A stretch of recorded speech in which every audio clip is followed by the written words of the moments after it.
Level up with Dr. Leyland.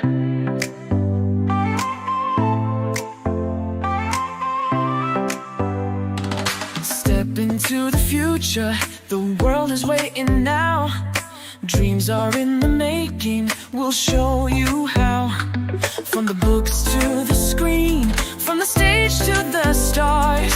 Level up your game, let's raise the bar. Innovation, inspiration, it's in our DNA.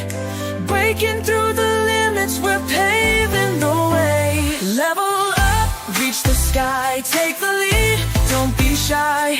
Your story's worth it, your light will shine. At Level Up Academy, it's your time. Oh, it's your time. At Level Up Academy, we rise and climb.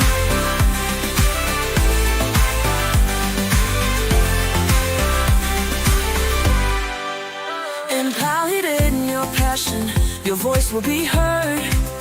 Building a legacy with every word. From podcasts to pages, from business to art. Level Up's the place where it all can start. With heart and with vision, we're chasing every goal. Together we'll ignite the fire in your soul. Level up, reach the sky, take the lead, don't be shy. Your story's worth it, your light will shine. At Level Up Academy, it's your time. Oh, it's your time. At Level Up Academy, we rise and climb. Ooh, ooh, ooh. Oh, we're trailblazing, breaking through the mold. Dreams are alive, let your story unfold. With courage and pride, we'll take the fight. At Level Up, we own the night. Level up, reach the sky, take the lead, don't be shy. Your story's worth it, your light will shine. At Level Up Academy, it's your time. Oh, it's your time.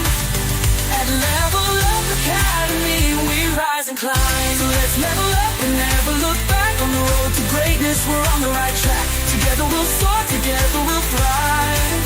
At Level Up Academy, we're alive.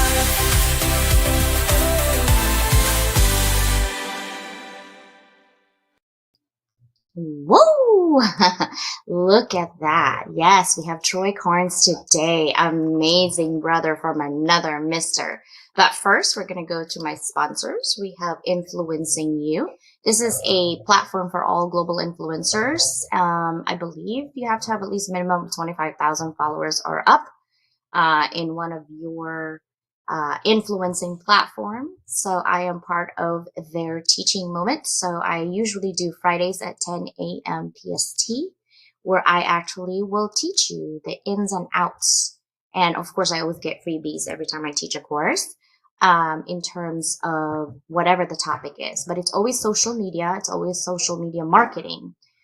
So if you wanted to learn for your business, let me know. I will be happy to walk you through it. Then another thing is Bella Grace is one of my sponsors as well. And they are all about making your inside and outside beautiful. So that elixir right there that you see on the left side, right after Scan Me, is actually something for the inside. So as I grow older, I want to make sure I'm very cognizant of what I put on my body. I get a lot of allergies. And that one actually has been tested and in, I believe, 80 clinical trials. And they make sure that whatever you're taking is from the Amazon, whatever you're taking is good for your body. And I swear by it. I feel like I'm getting younger just drinking it. Maybe it is a subliminal images in my head. Maybe I want it to work so bad. But I guarantee you the pain that I have in my scoliosis I have for ever since I was a teenager, it has subsided. My knee doesn't hurt as much either. I've been taking this for about a month now. And then their lip balm serum actually It looks like you have lip injections. I've never had lip injections, but I wanted to, and my husband's like, leave it alone. Forget it. Don't worry about it. Like, so I just, okay, fine. I'll just draw my lips, and I put this up, and actually it looks like that. And men sometimes don't realize like this is what we want, not for anything else, but for us, right? And so I don't have to do that because this will help me. The other one is actually this is made in Korea, so you guys already know that Korea is like the best innovative products out there. So I have the collagen and also have the serum. The serum is almost like a glowy highlighter. So if you see those glass skin people, that is what the formula is on this one. And I love it. Also, we're going to have a summit soon, guys, for our academic publishing. It does end this Friday. This is going to be every 2 years. I don't do academic publishing. It's pretty intense program. So I don't do it only once every 2 years or maybe 3 years. And this time, the last time I did it was 2022. So it's been 3 years. So you basically get one manuscript, which is English, and you have to have a master's degree minimum in any area or genre or any focus that you have. However, you will be writing about 5 to 10,000 words, and you will have a summit around April, and then our manuscript is going to be done in May, and then we wait until the publisher. I'm not the publisher on this one. It is a German publishing for academics. It goes to our universities everywhere in the 61 countries that they have, including Japan and China. And I said including is because those two countries, they don't just push any book, period. They filter everything. And that's why it's pretty intense to make sure that you guys get the structure. And I got the structure. I've been doing this for a while. And so that is what's happening. And I invite you guys to join our summit. It's free. And we're going to give you what our research has actually showed. So we have mental health on here. We have mentorship, belonging, also disability. So it will be an interesting conversation. And public policy and healthcare is also one of the research that's happening. And of course, the Chronicles of Scattered Pages is coming out this month at the end. So keep an eye on that one. And this is the first anthology that I have that I don't have any theme. And we do have anthologies every 3 months. So March is now, and then June is our next anthology. And so right now, it's so cute. I actually wrote about my English bulldog named Cheerio. I have two. Maybe I will do Duke next time. But if you hear him loud right now, that's Duke. Cheerio's not here next to me yet. She's pouting downstairs because I didn't want to carry her 45 pounds upstairs. So no. Then, of course, Mike to Millions. If you ever want to do podcasting, this is the book that you want to get. I will do the version 2 this year around July. Probably I'll write it again or September. But this is more of a journal, but it has a pointed question to help you get going with your podcast. I also have a podcast group, very small, invite only, once every month, and it's the first Tuesday of every month, where I actually help you get your podcast going. Last Tuesday we just talked about how to monetize your podcast, so if you missed that, you missed it. Next month I'm not sure if I'm going to do monetization, but definitely I created an AI just for podcasters in my group, or maybe to sell it soon. So this is the book for you. Of course, House of Business Community. Look at our fearless leader in his goofy hat, Mike Asherbenner. And so if you are curious what HOB is, please come and join us. Last but not least is my dear sister Susanna, my also co-publisher on all of our anthologies together. She is a speaker and author. She's actually an OSMA award-winning writer, and also has her solo books, and she has anthologies with me. And she is an amazing person for corporate speaking and corporate training on belonging and productivity for your employees. Disrupt and Dominate magazine. Again, this Friday is also the last day, and it will come out the end of this March. A lot of March coming out, okay? And Level Up Circle magazine actually is physical and also online. And we're growing our followership on the magazine online. So we are really doing amazing things in there. And then you also will be featured in our Instagram. Okay, I think that was done. I think that was done. But you guys know, right? March March 8th, this Sunday actually is International Women's Day. So I wanted to actually share something with you guys. Let me see if I can share a specific window because my screen is going to be so small. Let me see if I can do this one. Yes, you guys see it? Not yet, right? So let's take a look. Can you guys see it? Yeah, I think you can. Let's go ahead and make this bigger and play.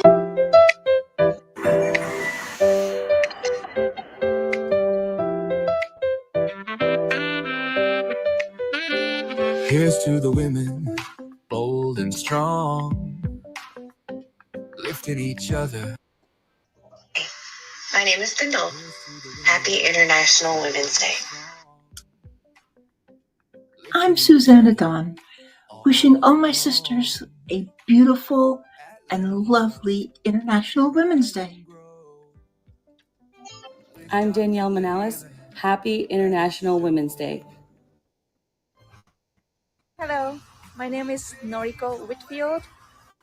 Today, we celebrate the strength, wisdom, and resilience of women everywhere. Happy International Women's Day! Hello, I'm April Wyatt, and I'm sending love out to all the women for International Women's Day. Yes, let's expand this across the globe. Hi, my name is Lisa Favek. I'm a menopause dietitian and coach, and I just wanted to wish all women a happy International Women's Day. Hello, everyone. My name is Linda Meyer, and in honor of celebrating women's achievements, I'm wishing you all a very happy International Women's Day. Hi guys, this is Dr. Leland coming to you from Level Up Academy. Happy International Women's Day. Today, as we celebrate, I want to go back and actually review how it started, IWD. 1900s, 4 countries, Austria, Denmark, Switzerland, and also Germany, basically made a movement for labor movement for women for equal pay. Now, the origins of it really, well, in 1975, United Nations adopted it. But in 1908, 15,000 women marched in New York to protest working conditions, pay, and voting rights. And then in 1909, a Socialist Party in America literally saying, hey, this is the first National Women's Day in New York City. And in 1910, Clara Zetkin, a German advocate, okay, for women's rights, proposed Women's Day, and that's how we celebrate IWD, as in today. So thanks to her and all the women before her. Yes, thanks to her and all the women before her. So thank you guys so much. But we're gonna stop talking about anything else because we have an amazing guest and we want to learn. We always want to learn, right? Let's bring in Troy.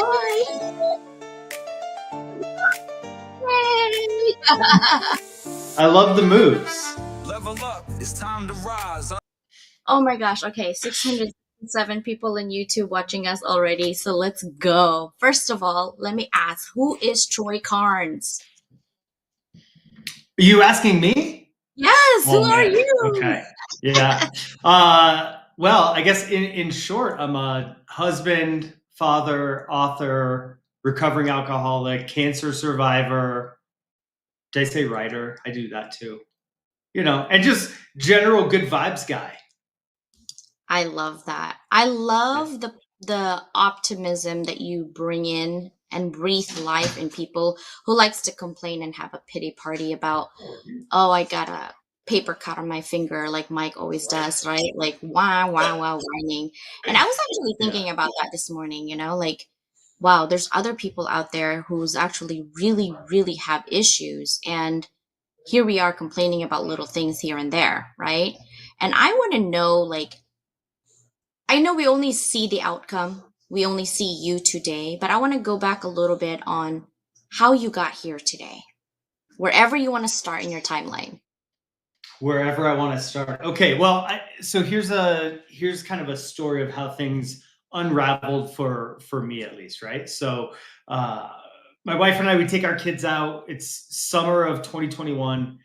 We go play in the river. We're splashing around. It's great. And then one of my kids throws this fit, right? It's like massive, like King Kong style, like fists pounding on the ground. I'm like, like he was 4 or something. And it's fine. Like kids throw fits. Like no, it shouldn't be a big deal, right? Except this one, he threw in the middle of the street, like in a crosswalk. And I was like, so I go and I just scoop him up. Like there's no time for negotiating, right? Like, hey, stand up, come here. No. Right? So I scoop him up and I feel like my shoulder buckle a little bit or give way and I don't hear a pop and I don't hear a snap, but it's more like a crackle, right? And then I think to myself, like, I do one of these moves, like circle my arm and I say, getting old sucks, right? It's like the thing that like all like mid-30s guys say at some point, and women too, I'm sure, like, oh, getting old sucks. And I don't think anything of it. Like it goes away in 2 weeks. I'm feeling fine. And then a year later, I'm like lifting weights and I feel the same thing, right? And I say, today, like I got to take care of it this time. Like, let me go figure it out. Maybe I need physical therapy. Maybe I need rotator cuff surgery. Like I have no idea. So I go to the orthopedic guy. He takes my x-ray. He says, oh, you need an MRI. I say, yeah, okay. We go to get an MRI. And then he calls me that night at 5:30 and he says, I am not the doctor for you, man. You need the guy who deals with rare orthopedic tumors. And I'm like, yeah, send me to that guy. And he says, okay, I'll call you tomorrow. Right. I'll call you tomorrow. I have 2 people in mind. Let me do some digging and I'll refer you to somebody in the morning. And at that point, I'm like, oh my gosh, like how many cocktails would you need to, calm down and like have a night, like a relaxed night or get to sleep after knowing that you have this tumor and that it's rare and whatever, right? Like, but the problem was on that day, I also had 98 days of sobriety. I was supposed to graduate from rehab that week. So cocktail, not an option, right?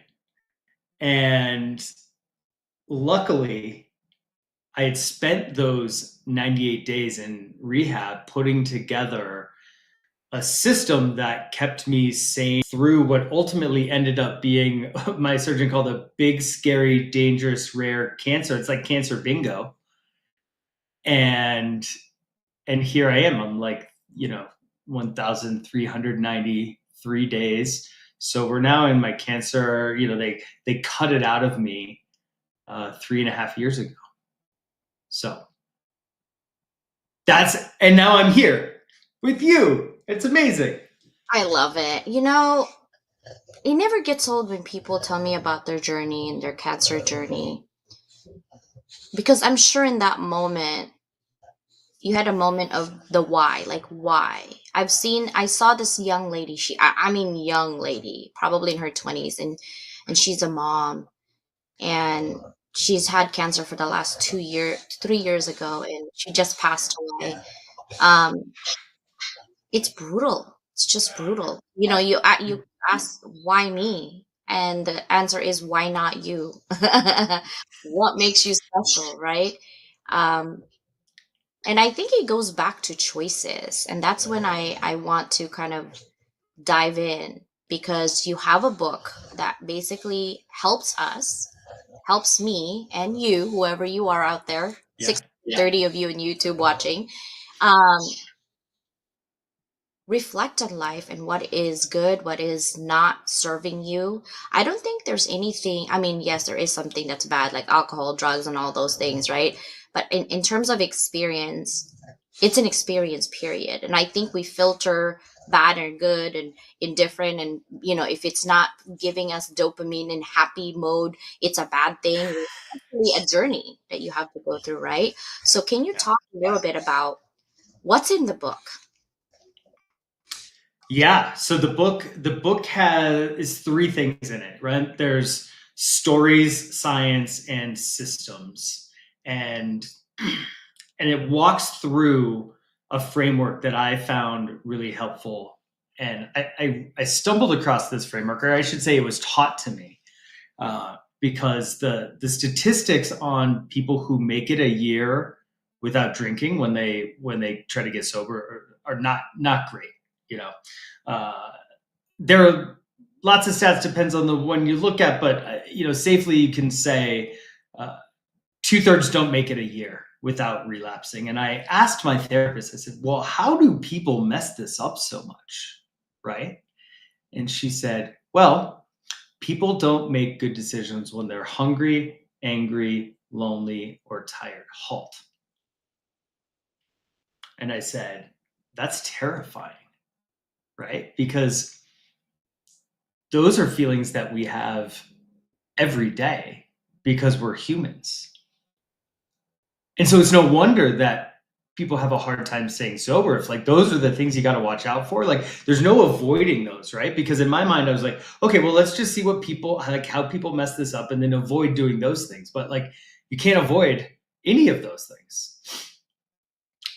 And so I was bummed out for a day or two.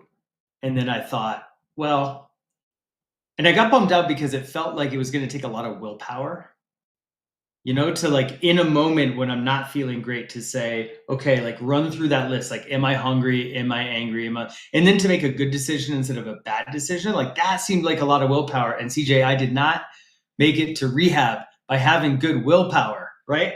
So I thought, well, there's something there though. Like this framework is simple to understand.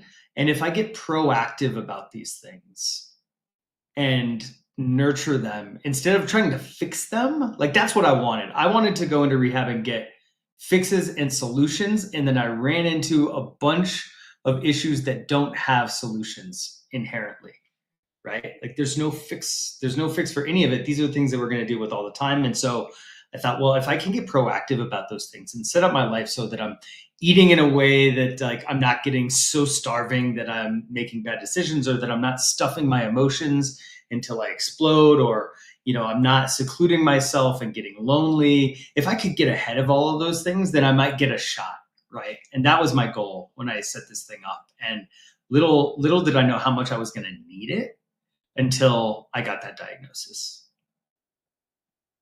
You see, in the moment of your adversity is when you make two decisions: pity party or move on. It's easy, right? But when you're in that moment, it's hard. I had cancer in 2011, and that was not fun.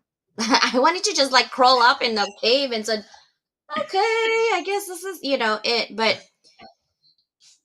if it comes back, it comes back. I don't have any control over it. The only control I have is the decision and the moment that I'm going to take, whatever that is, right? Yeah. When you're told, hey, you got 8 months to live, and that these are your options, not much really. There's not much options. It's either you take it out and hope and pray that we take all of it out, because there's some cancers you can't take all of it out. Right. One of my husband's best friend right now, his brother's going through that, and so his brain had cancer and it's stuck in there, and they take the foundation, but the roots are still there. Like you can't, there's no cure, right?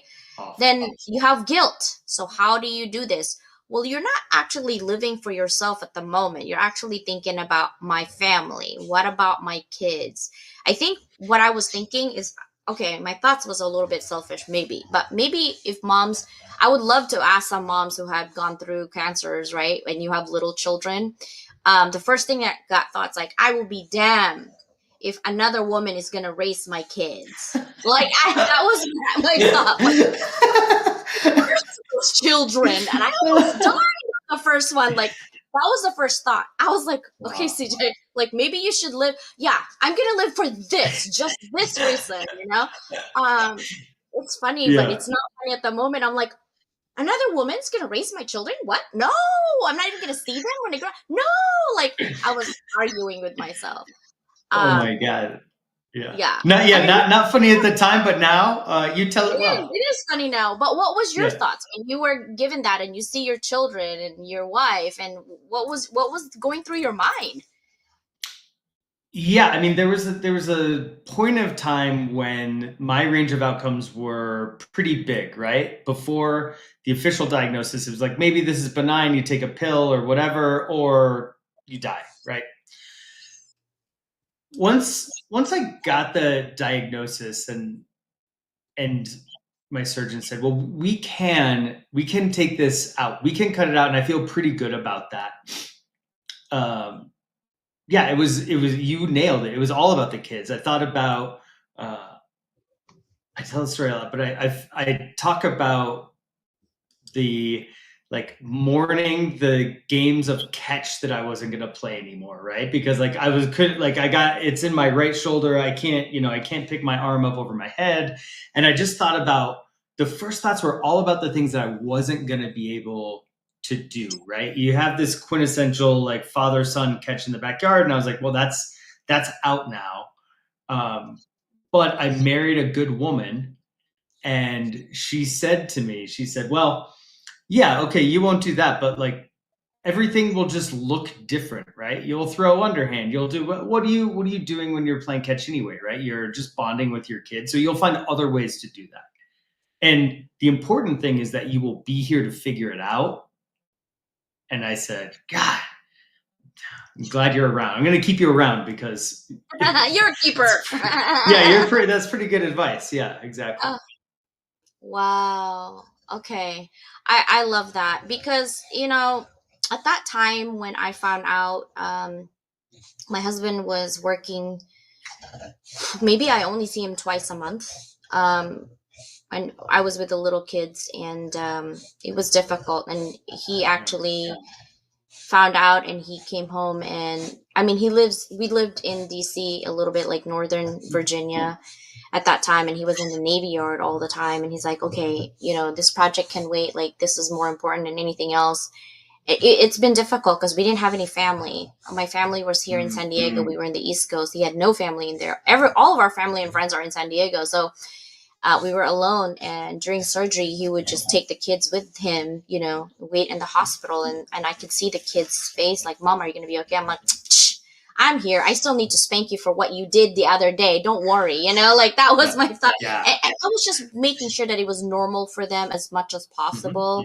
But I really didn't know if it's going to happen or not. But I think we got it early. And that's what I want people to know. Like, it's not like you're on a radar, like, oh my God, I have cancer. Like, just, it's not that. Sometimes you actually have symptoms that you put out.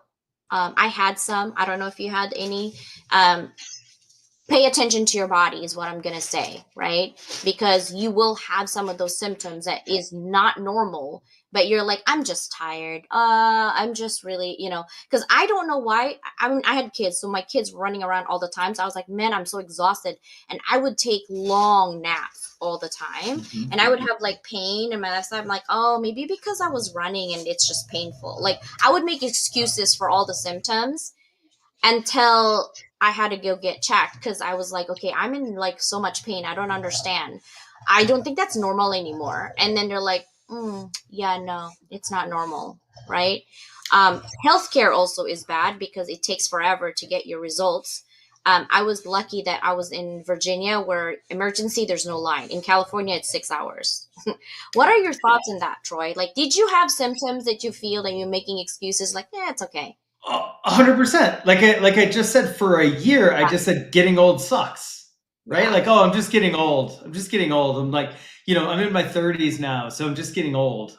And it's like, no, you're not getting old. You have cancer. Like, and so, and you're right. Like when doctors can catch it early, they can do something about it, right? And so I tell people this all the time, like, just go get checked out.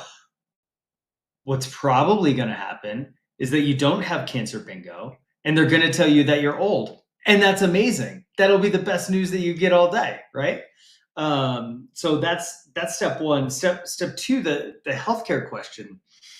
I went, I think, I was like stage 3, and my medical team was very concerned that my cancers had either spread already or that it was about to, because of the size and how aggressive it was. So they moved very fast. I mean, I got the X-ray. The guy said, "You need an MRI, and I want it to happen now." He said, "I'm going to mark it as an emergency, so the insurance company doesn't slow us down. But it's no big deal," he said to me. And I said, "Okay." And this was 2021, right? So I thought, okay, maybe they're trying to get everybody through the system during the summer before we have COVID in the winter. But then, I mean, he got my MRIs. He texted them to my rad surgeon who was on vacation and said, "I want you in my office first thing next week when I'm back." I got the first appointment of the day. Had a biopsy immediately following that. Diagnosis came and I was in surgery in 2 weeks. They moved very, very fast for me. But I do have a friend who got a cancer diagnosis this summer who told me about his experience, and he said, yeah, he went in lethargic, everything else, and everybody told him not to worry about it, and he had to fight and fight and fight to get his blood work looked at, and then all of a sudden he's in the Mayo Clinic and everything. He's fine now, but yeah, it's not great, especially if you're young, because it's not necessarily the first thing that doctors think about, right? But there are too many friends that I have who have had cancer, fighting it, whatever. Some passed away very sadly, and it's happening younger and younger. Yeah, I have a friend. She was 41. She died of cancer as well, but I had it in my 30s. I actually was telling my husband, I'm like, oh, I better get checked. I haven't been checked since COVID, so it's been 5 years. I'm supposed to check twice a year. CJ hasn't done it in 5 years. And I'm like, I'm being selfish right now, actually. I hate the healthcare system here. It's like doctors, I hate it. You know why? You make an appointment, you're there 10 minutes early, and then they're 30 minutes late. But if you're 5 minutes late, they'll cancel your appointment that you waited 6 months ago. How is that even possible? Like, what makes your time better than my time? Not everybody's just doing nothing at home, okay? When I was a stay-at-home mom for 10 years, I was exhausted. Left here, right here, like I was a cook, Uber, everything else. Like, okay, no, right? Yeah. And so I think healthcare system needs a revamp, just like education needs a revamp for sure.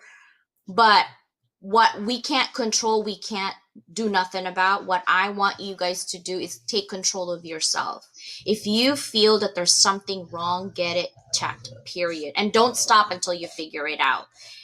Some doctors are just literally reading a checklist in their book of the symptoms that you're giving them, and then they guess, oh, it must be this. Or they do like a million testing and still can't figure out what's wrong with you for building your insurance money. I hate that too, right?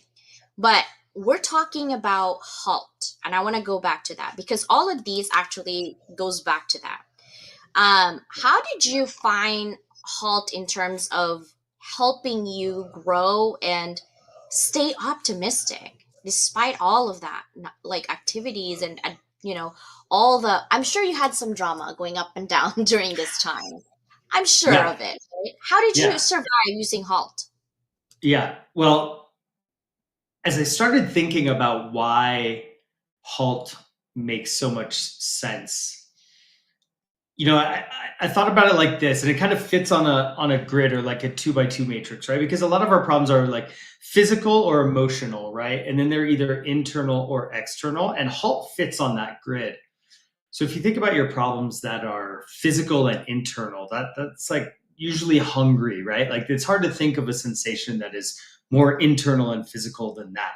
And I was a guy who like never ate breakfast, right? I was like, I don't have time for that. I'm not hungry in the morning. I'm not whatever. People say it's the most important meal of the day. Phooey, like whatever. But what you eat affects your mood and everything else so much. And I started changing the way that I ate, and I started feeling better in my body, but feeling better emotionally as well. And and so I just, I went through a ton of different kinds of breakfasts and whatever. And I really settled on like, I need fiber and protein, like kind of as much as possible. And then way less sugar. And that's not just, not just candy sugar, but like carbs too. But when you're talking about like optimism, one of the ways that really helped me do that was thinking about like the good things that I was going to get to eat and not thinking about the things I was losing. And I think this goes not just for diet, but for everything else, right? And it, like, following this helped me. Like, I lost 50 pounds. I was obese, and somebody said to me, I had an interesting conversation. He's like, "Oh man, I could like, I could never like cut carbs out or something." And I was like, "I don't know, man. Like, I eat like a lot of grilled meat and vegetables, and it's delicious, like grilled meat and vegetables." And he was like, "Well, yeah, I guess so." And I'm like, "Yeah, I get to like, I still eat all this awesome stuff, and I'm just feeling so much better now." So, and I tell people like your food and your mood are tangled up tighter than a ball of yarn that a kitten's had for an hour, and you're never going to extract those things. And we talk about being hangry all the time. And it's super true, right? It's 56% of your like anger can be attributed to your hunger. Yeah. So I have hypoglycemia. I don't know if you. Yeah. Okay, so it's low blood sugar, right? And people are like, "Are you diabetic?" I'm like, "No, but I do have family who have like genetics and that."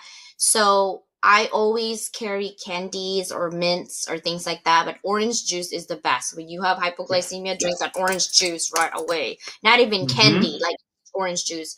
I fainted several times during when I was younger. That's also bad because you're not going to die from the faint. You're going to die from the head injury that you'll have if you faint anywhere else, or if you're driving. Like I had one time I was driving and it just hit on me, and I'm like, so I had to go really quickly to the right and find a restaurant or anything, but then everything, so you have to go to go, and hopefully there's no long line or you'll faint in the middle of that line. It's not fun. So I made it, got the orange juice. I'm like, "Just give me sugar." And they're like, "What?" I'm like, "Just give me sugar. I have hypoglycemic, low blood sugar." And they're like literally throwing stuff at me, and I didn't even pay. I was just eating, and I'm like, "Okay, here's your pay," because I needed it. I was sweating bullets, like I could feel it in my body, just warmed up, and it's the worst thing ever, right? And so your cognitive impairment, mood changes and poor decision making because you're like, I just need food, like some buffoon like, "CJ, calm down." I'm like, no, I can't. And my dad has it. I think my daughters have them too. And I was like, great. If anything I had to give them is that, so I have a question. Yeah. How have hunger, anger, loneliness, and exhaustion influence a decision you made? And what did you learn from that experience? So I think there's a couple interesting things in there that I want to talk about. First is like a single decision, if I'm feeling super hungry or I'm really mad, I just try to kick decisions down the road until I feel like I'm in a good place to make them. But because I'm trying to be a little bit more proactive than those things, and I'm trying to put myself in a position where I can just be okay most of the time, right? And what that looks like is a lot of journaling, like every single day, for like the last 1,300 days or whatever. And that helps a lot of decision making because, I think that we make bad decisions because we're not thinking clearly about what's happening in our own minds. And that's true for decisions for ourselves. It's true for conflict in our relationships. I'm convinced that most conflicts stem from miscommunication, not malice. And a lot of that is because we don't understand our own point of view. And so I get a lot of that out by writing. And I think I shared with you once before the reason why writing helps us think better and helps us make better decisions. And there's a great book called Chatter. It's by Ethan Kross. He's a psychologist at the University of Michigan, and he opens that book by explaining we can think 4,000 words per minute to ourselves, which is like, here, you want to do an experiment? Okay, let's do it. Okay. So I'm going to open my podcast app. Like, we got Simon Sinek here. Okay. Can you? Yeah, it's really important that people like someone asking, need, what's important to you, being deeply introspective, and then include people, and then think about it, maybe respond with, really working through that, and then everyone line and saying, all right, that was 3.5 speed. That's like 400 words a minute, 437 words a minute, maybe. And did you understand anything? Okay. So we think 4,000, that's 400, right? But you speak at like 125 or 130 words a minute, much slower. You type at 40 words a minute, 60 if you're super fast. And if you're writing by hand, it's like 13. So it's a snail's pace, right? And there's another professor at the University of Austin, or University of Texas in Austin, James Pennebaker, and he talks about the magic that happens when you translate your thoughts to language, when you have to explain things, right? And so we just listened to Simon Sinek talk 400 words a minute. We didn't understand a single thing, right? But if we slow it down to 1 speed, right, then we can understand him. And the same works for our thoughts. And so that's why I write every day. And if I'm having trouble with decisions, I write about them. Or if I'm having trouble in a relationship, I write about the conflict, because then I can understand where I'm coming from. And if I understand where I am, I'm much better off to make good decisions, repair relationships that might be ruptured in the moment. And so there's like one decision, there's a million of them. Every decision that I make, I'm better off if I'm centered myself. Yeah, I like that. I usually, if I have to make a decision that I know I can feel it in my gut, it's going to affect something big, I sleep on it. Mm-hmm. And then I do write the pros and cons. Like, okay, what is the pro of keeping this person in my life, and what is the con? And I don't even think twice. If I see more con than pro, I don't even think twice. I said, okay, time to get rid of the person, period. It's because if they're not adding to your life, spicy friendship is okay. Like having spicy friends, it's fine, but having conflict that's just always tense, I don't like that. I like debate. I love conflict. Conflict is good, by the way, for you. Because everybody shouldn't agree with you. Otherwise, we won't innovate. Like we can't innovate if we agree on everything. And it's funny that you say about language, because English is my 7th language, right? So I have to really calculate the words and like what I'm gonna say, and if it makes sense, and and I can switch my language quickly depending on who I'm talking to, and I can, and my girlfriend said, CJ, your hair is as much as your language, you're changing. And I was like, you should stop coloring your hair. I'm like, girl, this is wig. I got tons of them. Okay, let's go. Like, for the longest time, for the last 5 years, I haven't colored my hair. But since I was 16, I was always been blonde, red. Like this is like my natural hair. I could color it this way. But perimenopause is hitting, it's real. Like when you're closer to 50, and I keep pinching myself, I'm like, dude, you're gonna be 50. Like, what are you doing? Like I was like, okay, well, whatever. I feel like I'm 15. I'm fine. Like, and I look at my kids. I'm like, oh my God, she's 21 this year. Yep, I am getting older. You gotta accept that fact. But I really think that HALT and what you're doing really makes a difference if you really think about it, right? Like, when I'm angry because I'm like hungry, I can't think straight. Like, don't talk to me. I like my coffee first thing in the morning. Like my kids know if I haven't had coffee, don't talk to me. So what they do is they make coffee, offer it to me, then they're like, "Mom, can I go to somebody's house?" I'm like, and then I just sip my coffee, and they're like, "Can I go now?" I'm like, I just keep drinking my coffee.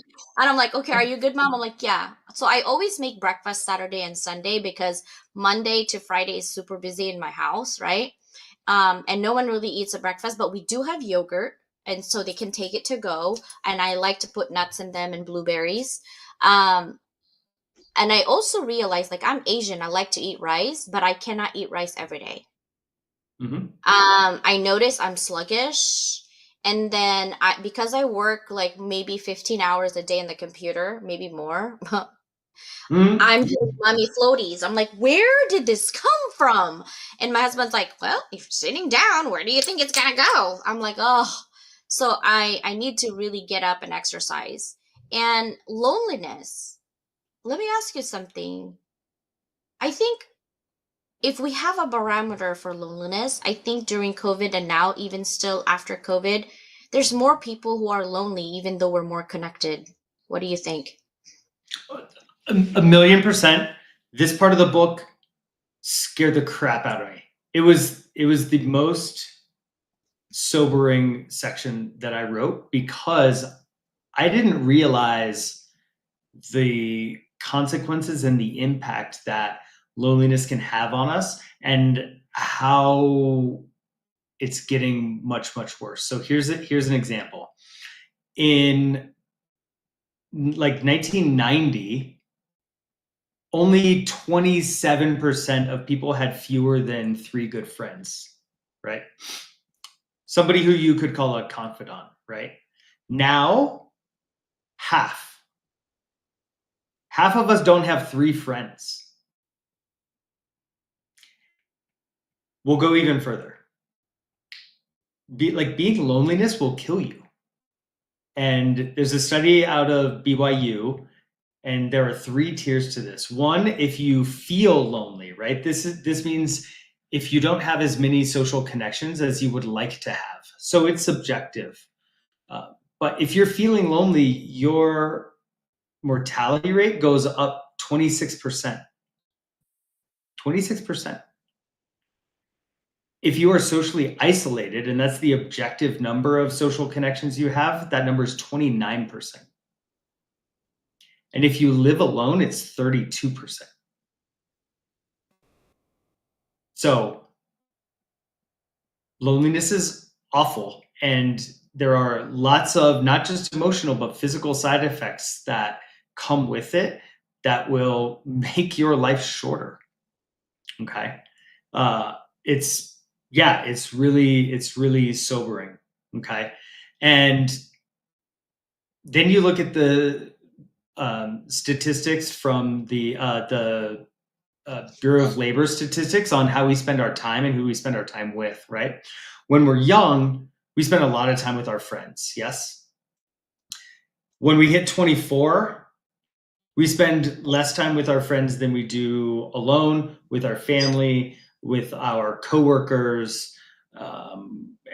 It's just the lowest. It's the lowest relationship that we have. But they're also incredibly impactful because the friends that you do what your friends do, right? So if you like to, if your friends hike, you hike. If your friends binge drink, then you binge drink, right? Like your friends are a pretty big indicator of what you like to do as well. So they are the most efficient relationship that you have in your life, are your friends. And so here's a thing that everybody can take away. Just call somebody today.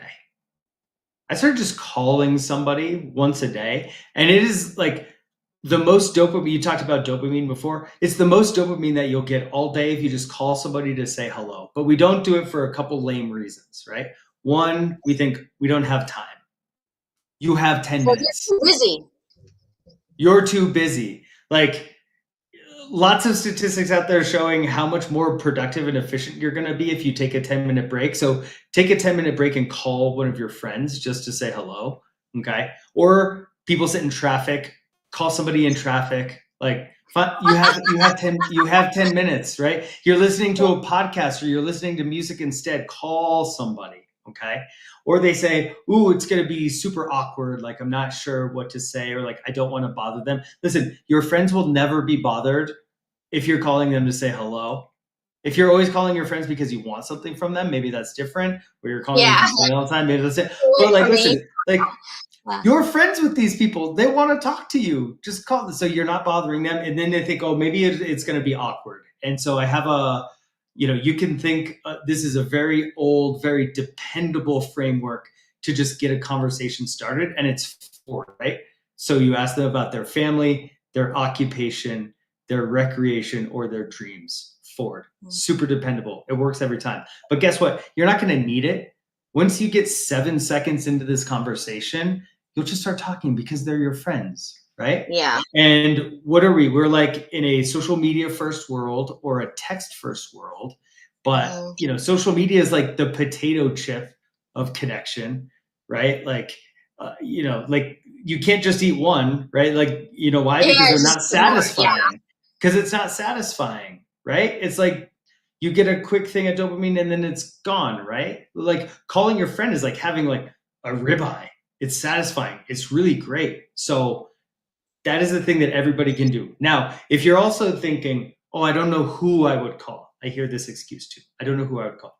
You can call Troy. Call me. Listen, I'll talk to anybody. But here's the thing that I suggested that people do is you just like scroll through your phone, right? And I made a group that's my keep in touch group, right? So just scroll through your phone, and if you're thinking like, oh, I wonder what they're up to, add them to the group, right? And then all you do is you look in that group when you have 10 minutes, you scroll through, just randomly push the button, call somebody. Just call somebody on the list. You've already pre-selected them as somebody you like. Now you don't have to think about it. Whoa, what am I going to talk to them about? Just exactly. Well, I wanted to go back real quick before we end, because we do have to end, and I want to ask everybody. Troy Carnes out there that you see, that's his actually the book. If you guys want to order the book, it's coming out in May, right? Is it coming out in May or June? One of those. It just went to the copy editor. It went to the copy editor.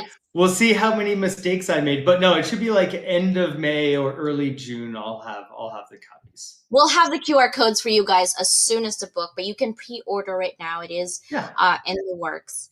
And then also go ahead and subscribe to his Substack newsletter, because he talks about HALT and what we're discussing today, the ins and outs. We're really doing that.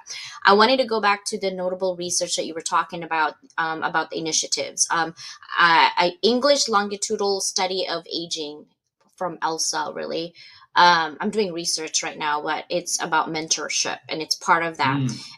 It's literally an ongoing study on multidisciplinary for data representative sample of English populations of 50 and older. And they said that the highlighted that loneliness rather than social isolation is a predictor of developing dementia, and the importance of subjective social connections. The other one we were talking about, it's called Julian HALT Lundstedt research. That's the one that he's a psychologist and a neurologist.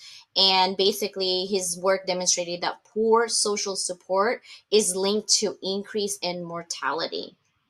Okay. That's the study I was talking about. Yeah. And this literally strong relationship. And it's funny that you actually say like 3, because I do have more than 3 that I call all the time. Mike, definitely. We talk pretty much every day, twice a day. And then, Susanna and Danielle. And then sometimes I talk to Shanda and some random people like every day. I do have online friends that I talk to every day. And then I have physical friends that I meet up that I talk at least twice a week.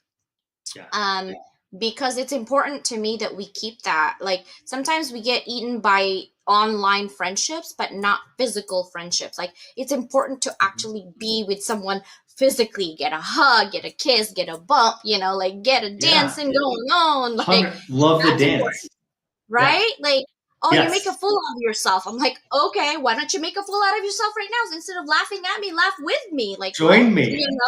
Yeah. Right. Yes. So if we invite you guys, right here is the QR code. Any last message for anybody that listens this or team replay? Right now we still have 547 people watching us towards the end of our show. Yeah. So I guess one of the biggest messages of HALT is that I don't think your life is broken and you don't need to fix it, right? You're worth nurturing. Because all of these issues that we're talking about, right? Being hungry, dealing with your emotions, managing your relationships, and then your energy, which is sleep and exercise, all super important. None of that is going away. There's not a fix for it, right? Every kind of quick fix that you run into is usually just quick. It doesn't fix much, right? And trust me, I was a guy who wanted to fix problems all the time. Like, oh, if you got a problem, I'm going to fix it. I'm going to fix it. I'm going to fix it. But the issue with that is that every time you solve one, there's another one that pops up, right? It's like you're just playing whack-a-mole.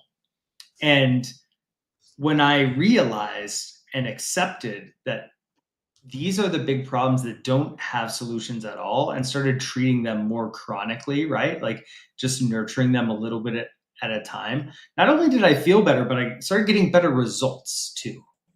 And I think that's important, right? You get better results when you're more centered than if you're running around and frantically being frustrated because you have too many problems to solve. Like, let go of them. Stop solving so many problems and start nurturing the real problems that you have. You're going to be so much better off.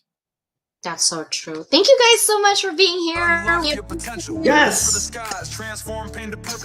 on, Troy, let's go.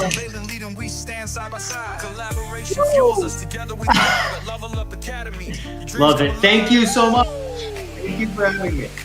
Bye, everybody. See you in Amazon as well. Bye. Oh, I'm this Friday for this. Dance your life away. It's Thursday.